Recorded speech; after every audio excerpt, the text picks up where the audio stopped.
Selamat pagi Bapak Ibu dan saudara-saudari sekalian.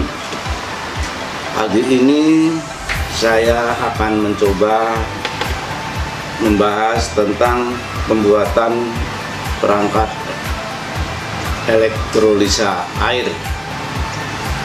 Kita ketahui bersama bahwa air adalah merupakan salah satu kebutuhan yang sangat vital bagi kita semua. Bahkan sebagian besar tubuh kita terdiri dari air. Cuman persoalannya, sering kita tidak mengetahui bagaimana kualitas air itu, sehingga sering dengan keadaan air yang kurang baik ini mengakibatkan gangguan-gangguan pada tubuh kita. Untuk itu, dengan alat elektrolisa ini kita akan bisa mendapatkan air berkualitas, terlebih kalau bahan bakunya kita gunakan air hujan. Dari situ kita bisa melihat bahwa air hujan kenapa dibilang bagus, karena air hujan adalah air murni yang kemudian hingga kita ukur TDS atau zat padat telarutnya ini sangat rendah, kurang dari 10 pada umumnya, sehingga sangat dianjurkan bahwa untuk air elektrolisa ini bahan bakunya adalah air hujan. Selanjutnya kita akan bicara tentang perangkatnya. Perangkat untuk air elektrolisa ini terdiri atas dua bagian. Yang pertama adalah perangkat elektroniknya, ini nantinya. Kemudian yang kedua adalah tabung air, tempat air yang akan kita buat dalam bentuk bejana berhubungan. Untuk perangkat listrik yang perlu kita persiapkan adalah yang pertama dioda sebanyak 4 buah, kemudian elko sebanyak 1 buah, penjepit buaya 1 pasang, colokan listrik 1 buah, dan kabel secukupnya. Kemudian di samping itu juga kita perlukan konduktor untuk pengantar listriknya ke air nantinya, yaitu stainless, harus berbahan dari stainless steel. Nah, untuk perangkat listrik adalah itu yang perlu kita persiapkan. Selanjutnya untuk tempat airnya, penampung airnya, kita siapkan bak air sebanyak 2 buah. Bisa yang sudah ada kerannya atau yang belum ada kerannya. Untuk ini kami sengaja menggunakan yang sudah ada kerannya supaya pembuatannya lebih simpel dan sudah terpasang mati. Kemudian sambungan pipa.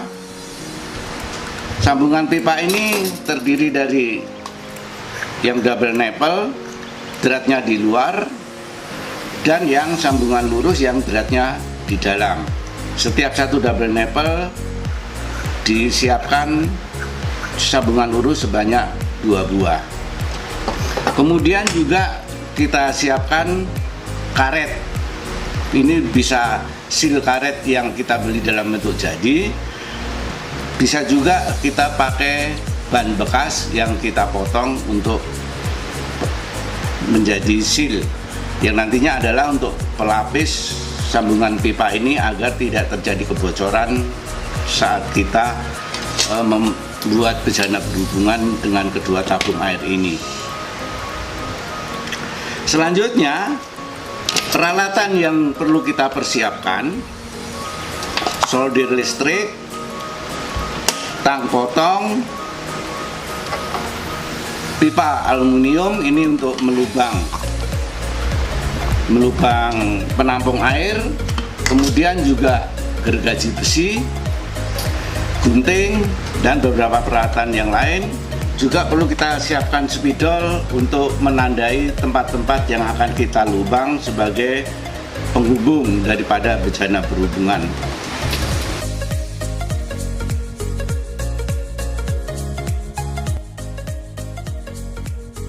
Langkah kerja yang pertama adalah dioda kita hubungkan masing-masing dua, positif dengan positif dan negatif dengan negatif, seperti ini.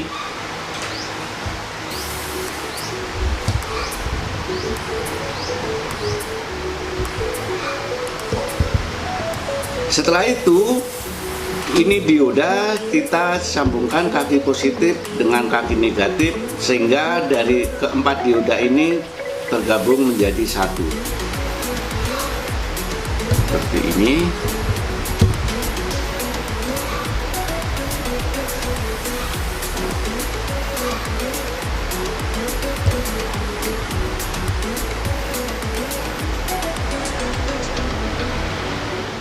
Nah, setelah itu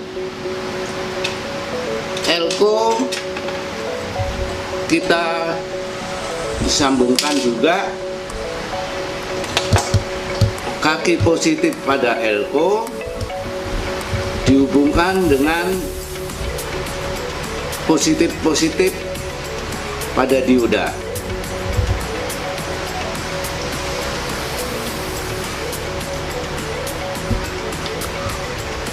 Kaki negatif pada sambungan dioda negatif-negatif,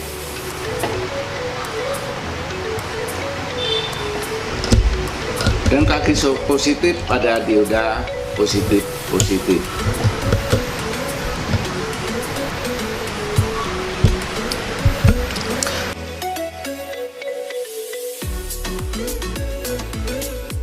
Kaki positif negatif pada dioda ini disambungkan dengan colokan listrik.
Untuk yang disambungkan menjepit buaya ini disolder supaya dia tahan dan tidak goyang-goyang, karena kalau goyang-goyang dia mempengaruhi juga strumnya.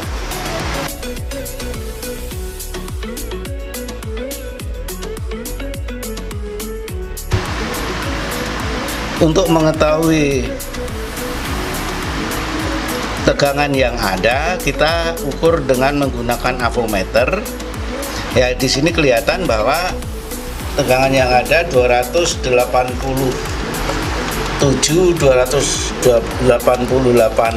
volt DC. Jadi sudah bukan arus jaringan PLN, tapi sudah menjadi arus searah. Langkah berikutnya kita akan membuat tabung penampung airnya.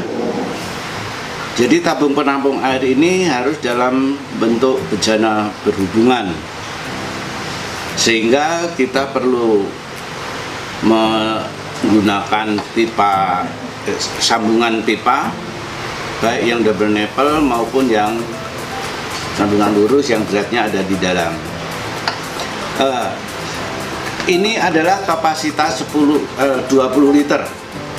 Untuk kapasitas 20 liter, paling tidak kita gunakan 4 sambungan pipa yang masing-masing berukuran setengah inci. Karena dengan menggunakan 4, di samping semakin kecil hambatannya, juga dia akan memperkokoh daripada sambungan kedua bejana ini dalam bentuk bejana berhubungan. Karena kalau hanya menggunakan satu, dia akan sangat labil sehingga mudah goyang dan kurang bagus akhirnya. Untuk penutup tabung air ini sebaiknya kita menggunakan warna yang berbeda. Cuman karena kebetulan waktu membeli tidak ada warna yang berbeda, sehingga hanya saya gunakan satu warna. Maksudnya apa? Agar jelas kita membedakan mana yang air basahnya dan mana air asam, sehingga tidak terjadi kekeliruan pada saat kita mengkonsumsi air tersebut. Jadi pegangan yang ada di tabung air ini kita lepas, karena ini akan mengganggu pada saat tabung ini sudah menjadi bejana berhubungan, sehingga kita tidak perlu menggunakan pegangan lagi. Nah, selanjutnya setelah kita tentukan berapa sambungan pipa yang akan kita pakai, kemudian kita mulai merancang. Pertama kita ukur terlebih dahulu posisinya agar letaknya bisa simetris dan seimbang.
Setelah jadi terpasang semua sambungan pipa, kemudian kita tes terlebih dahulu dengan diisi air. Maksudnya apakah terjadi kebocoran atau tidak.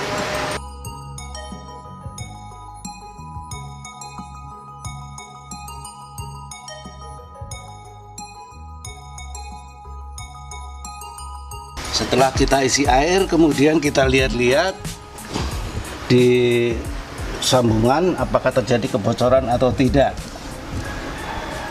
Kalau misalkan terjadi kebocoran, maka harus kita perbaiki kembali, dibuka lagi, kemudian kita cek apa mungkin karetnya atau mungkin isolasi pelapisnya, kita perbaiki semua.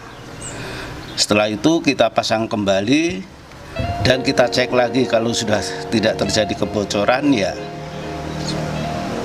alat ini sudah bisa kita gunakan. Untuk ngetes ini, setelah kita isi air, kita biarkan sekitar 4 jam. Kalau selama 4 jam sudah tidak terjadi kebocoran, maka sudah aman.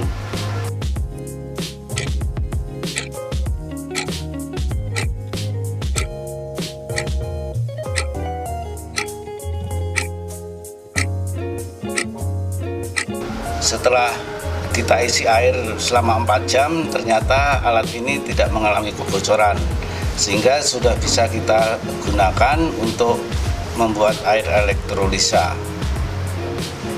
Setelah alat selesai kita buat, sekarang kita akan memulai untuk melakukan elektrolisa.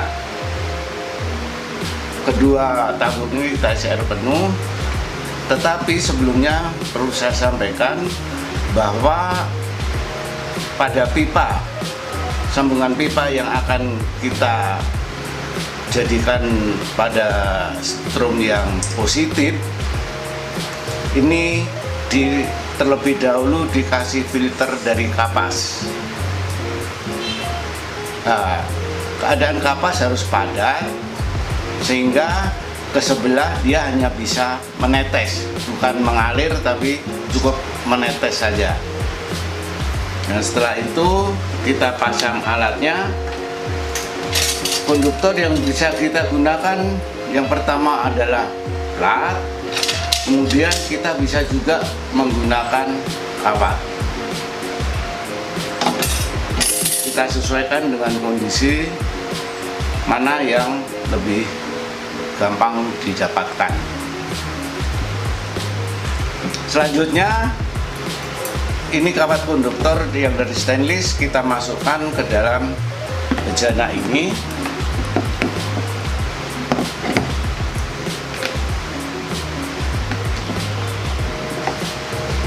Yang sebelah positif dan yang sebelah negatif.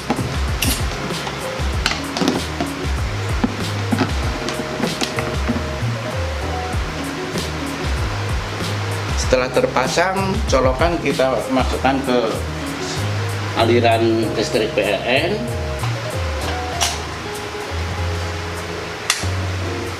Kemudian untuk melihat alat ini berfungsi atau tidak, utamanya alat elektroniknya berfungsi atau tidak, kita bisa menggunakan test pen. Kalau jaringan PLN kita tes menggunakan test pen, hanya satu yang menyala. Tetapi untuk alat ini harus dua-duanya menyala, baik yang positif maupun yang negatif. Ini yang negatif, coba kita lihat, menyala.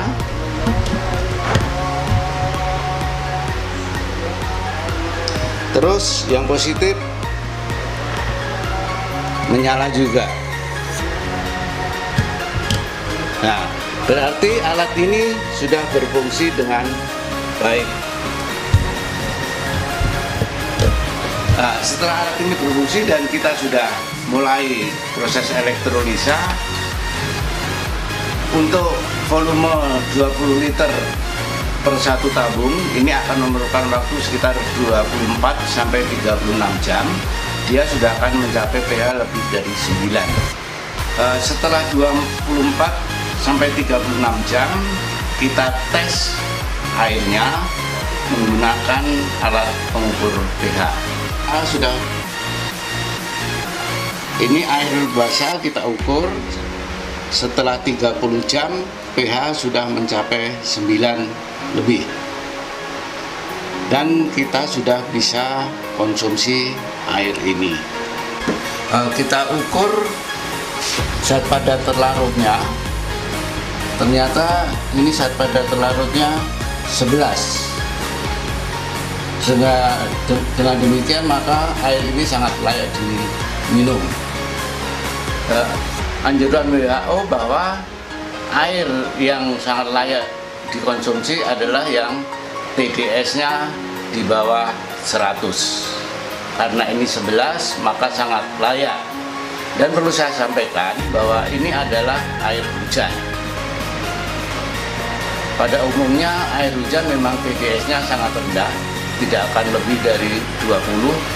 Itu pun kalau kondisi yang baru awal-awal hujan. Tapi kalau sudah musim hujan, itu TDS-nya biasanya kurang dari 10.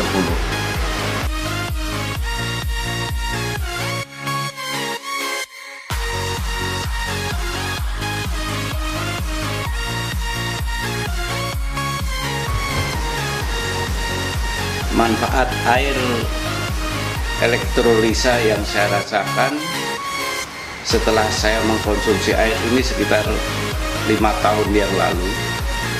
Yang pertama, bahwa pengaruhnya terhadap bau tubuh, bau keringat, kemudian juga bau kotoran ini sangat berkurang. Dibanding dulu sebelum minum keringat cukup bau, tapi sekarang sudah tidak lagi. Kemudian di samping itu juga pengaruh terhadap gula darah. Ini gula darah saya selama ini stabil, tidak pernah lebih daripada keadaan yang normal.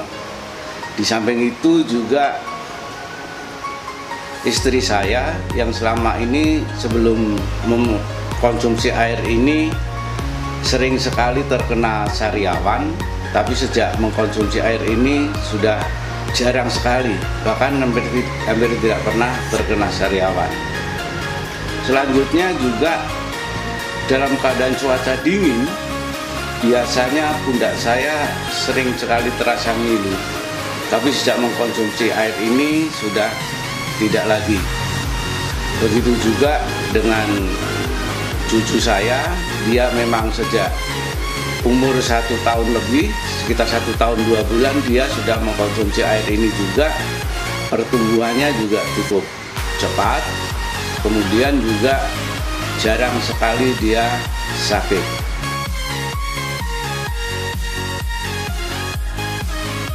Pada awal pertama kita mengkonsumsi air ini ada macam-macam reaksinya.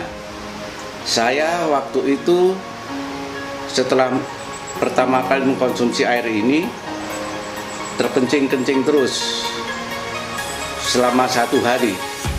Kemudian ada juga yang mengalami diare, tapi juga hanya dalam waktu 1 hari, besoknya sudah normal lagi. Ada juga yang badannya terasa pegal-pegal, kemudian kepalanya pusing, tapi semuanya itu kelihatannya hanya efek awal daripada konsumsi air elektrolisa ini. Saya sangat mengharapkan bahwa air elektrolisa ini bisa kita gunakan. Karena apa? Karena kita bisa mengusahakan sendiri, dengan pembuatan alat pun biayanya juga sangat murah. Cuman kuncinya bahwa kita harus tekun di dalam memproses air elektrolisa ini. Karena kalau kita tidak tekun, mungkin 1-2 kali kita sudah tidak mau membersihkan lagi perangkatnya, ya itu yang akan menjadikan alat tersebut tidak kita manfaatkan lagi.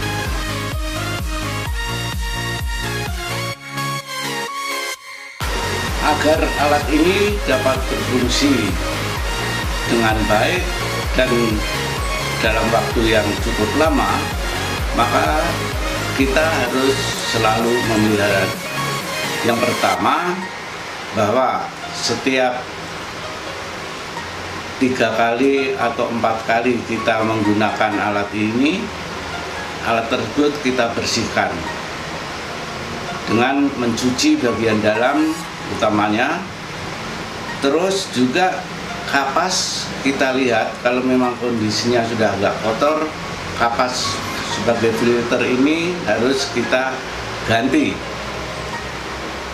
Karena kalau kapasnya sudah kotor, proses elektrolisanya juga berjalan dengan sangat lambat.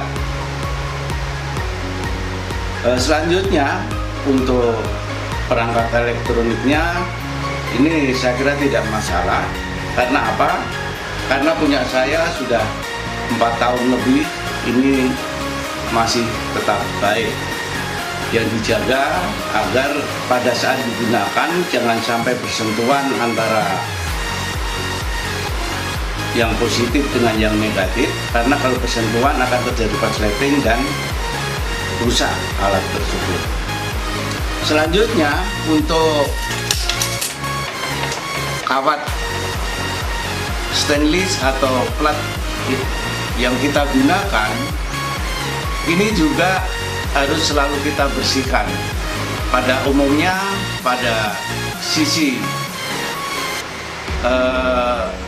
positif atau air asam ini sering terdapat warna yang kekuning-kuningan.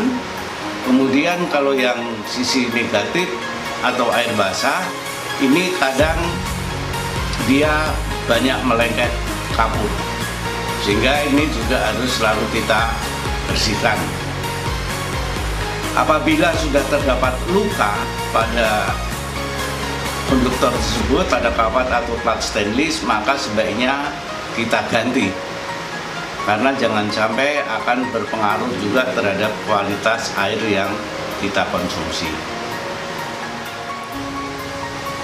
Saya kira demikian yang bisa saya sampaikan dalam pembuatan perangkat elektrolisa air ini, dan harapan saya semoga bisa bermanfaat.